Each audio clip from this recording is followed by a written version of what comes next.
Hi there, I'm Lena Anani, and you're listening to She Wrote a Book, where I interview amazing women from all over the world who also happen to be published authors. I created this show to educate, entertain, and inspire you to be the voice you want to hear in the world. Now let's get started. You are listening to episode number 117 of She Wrote a Book, and today I'm interviewing Victoria Strand, author of the book, What's for Dinner, Mom? The question, what's for dinner, Mom, can sometimes make moms shake their heads, roll their eyes, and moan. In answer to the question, Hadley and Alex decide to pretend to be mom and make creative and unusual meals for each other. For 35 years, Victoria Strand taught kindergarten and pre-first at Calvert School in Baltimore. She earned a master's in reading from Hopkins University. Her three wonderful children have helped inspire her stories, and currently she's working on her next book. Again, her book is called What's for Dinner, Mom? You can find the link to purchase her book in our show notes for this episode at SheWroteABook.com/117. So, Victoria, it's such a pleasure to have you here as a guest today. My first question for you is this: what inspired you to write and publish your book? Yes, thanks for having me. I guess because of being a teacher and a mom, of course, that question, and I just one time sat down and just started writing these crazy dishes that kids would love to make, and it actually started out as a poem, and then I created a story, and the two girls in the story are my nieces, so I put their names in there, and of course the dog is my dog. I have a Bernese Mountain Dog. And I just decided to write a little book. I love children's books. I love reading to children. And I just said, I could, I'm going to write some books. And I've sent them to publishers. And I've self-published this one. I said, I just see one of my books on the shelf. So it's worked out for my first book. So. Mm-hmm. That's awesome. Did you say the book is written like a poem, or it was inspired by a poem that you wrote? It was, inspired by a poem. First it started out as a poem, and then I made a little story out of it. Mm-hmm. Oh, that's so cool. So how did that happen? So you wrote the poem, and did someone say, "Oh, you should write that. You should turn this into a book," or did you read the poem and were like, "I think I want to turn this into a book"? How did that exactly. all happen? I read the poem, and I just thought this would probably be a little better if it was a picture book. And then I had two girls, and my two girls they said to me, "How come you didn't put our names in it?" And I said, "Oh no, I used your cousin's names." And it just came to me one day, and I just started writing, and voila, just created the book. So, well, that's another good question. So you said you didn't use your daughter's names. I didn't. I know. My other story. I didn't want to use my daughter's names, and I substituted like a similar name with the first initial for this other story. But no, so I for some reason decided to use my nieces, and they live in Massachusetts, and my sister showed all of their friends the book, and so that was really exciting for me. Mm-hmm. That's great. Mm-hmm. And so let me ask this: what made you decide not to use your daughter's names? At the time, because of the twins, I just thought it'd be nice to have twin girls, even though they have different color hair. They have the same color hair as my nieces. And I just thought it'd be exciting to use their name because they were the age that I was writing the book about, whereas my girls were older at the time. So that's probably why. Mm-hmm. Oh, that's interesting. Okay, cool. Very cool. Mm-hmm. So how did you find the process of putting together this book, as far as like the editing and illustration that went along certainly. with it? Well, I had send it out to the publishers, and I know it's difficult, it's tough. And then because of the self-publishing now is more accepted than I know, it used to be in past years, I went with Ex Libris, and they were, they helped me step by step.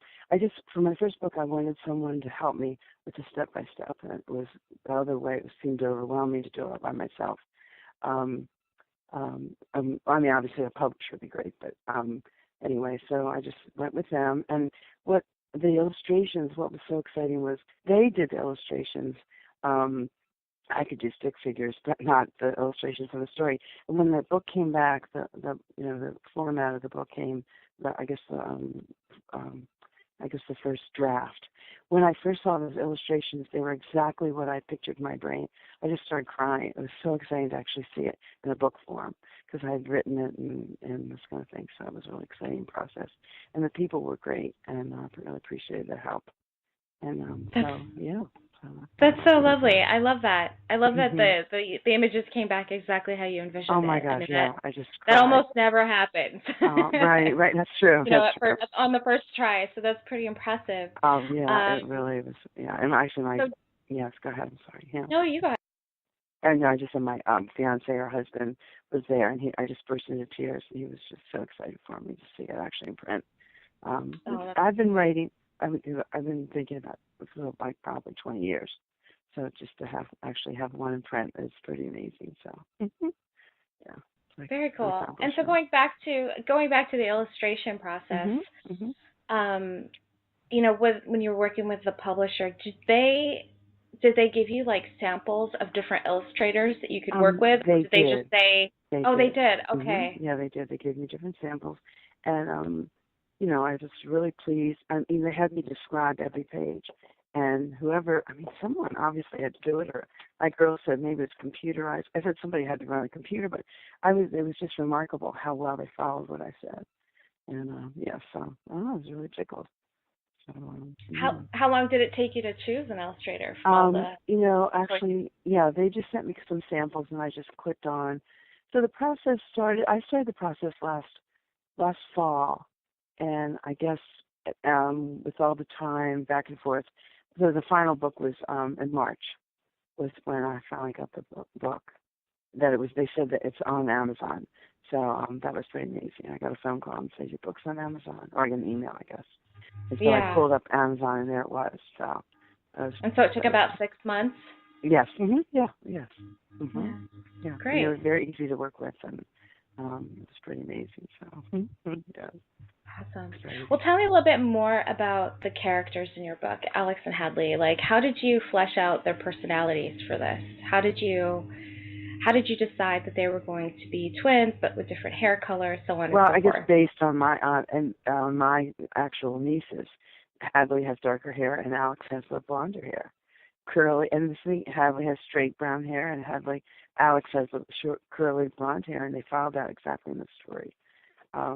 Yeah, so I used the actual girls, I guess, and of course the And your dog. your Yeah. nieces are twins also? Yes. Yeah. Oh, Yes. that's incredible. Yes. Yeah. And Oh, so yeah, so they followed that exactly, which is pretty exciting. I mean, I'm saying that you should follow the author, but you never know. I know. yeah. Mhm. Yeah. And How then did you come up with the ideas for the dinners that they you made? know, I just thought I remember as a child making up like mud pies, and I just thought just crazy food that kids would just kind of make faces. And I actually read the story when I was teaching, because I've retired now, but when I was teaching, I read the story without the pictures just to see the kids' reactions. And it was so amazing. Because when I'd say, do you want a bug quiche? And they're all going, yay, and the boys are going, yay. The boys love the idea of eating the bugs. Of course, the girls are like, ah. And the crayon mouth. It kind of reminded me of like being a child and just making up simple kind of crazy foods. But yeah, so that's kind of where I came with the idea. Just That's think about awesome. everyday items and natural things. So.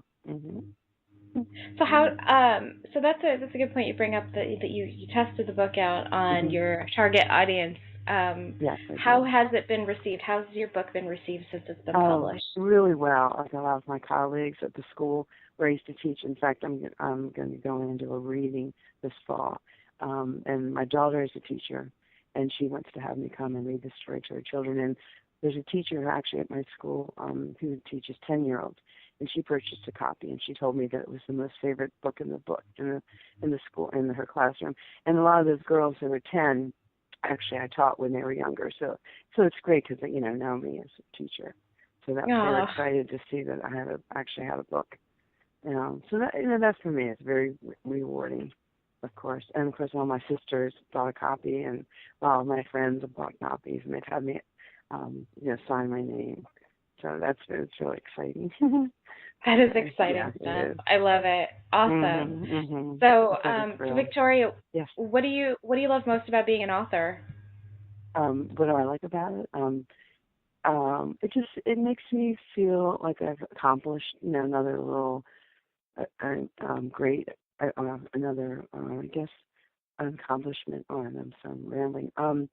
Just that something I've had, a dream. That's it. the dream that I've had for a while, and I finally accomplished it. So I feel really proud of myself. I think that's what it is. And I love reading. I love books, and I think it's so important. And if a child enjoys any part of the book, that would make me really happy. That made me, just to be able to, help the child learn how to read, or enjoy pictures and this kind of thing. So that the enjoyment that children would get from my book would just make me really feel warm inside. So it's really wonderful.